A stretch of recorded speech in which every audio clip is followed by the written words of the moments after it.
بسم اللہ الرحمن الرحیم۔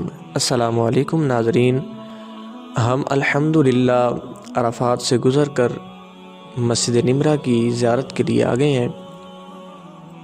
یہ وہ مسجد ہے جب میرے آقا مولا صلی اللہ علیہ وآلہ وسلم مدینہ شریف سے حج کرنے کے لیے تشریف لائے۔ تقریباً 1.25 لاکھ اصحاب میرے آقا کے ساتھ تھے۔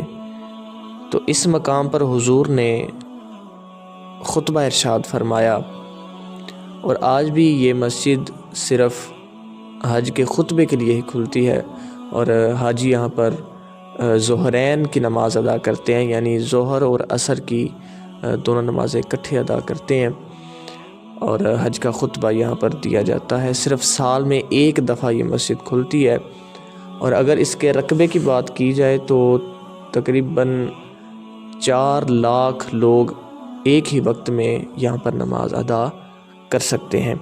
میں ایسی ہی ویڈیوز بناتا رہتا ہوں۔ اگر آپ کو میری یہ ویڈیو اچھی لگی ہو تو چینل کو سبسکرائب کر دیں، لائک کر دیں اور بیل آئیکن پر کلک کر دیں تاکہ مزید آنے والی ویڈیوز آپ تک پہنچ سکیں۔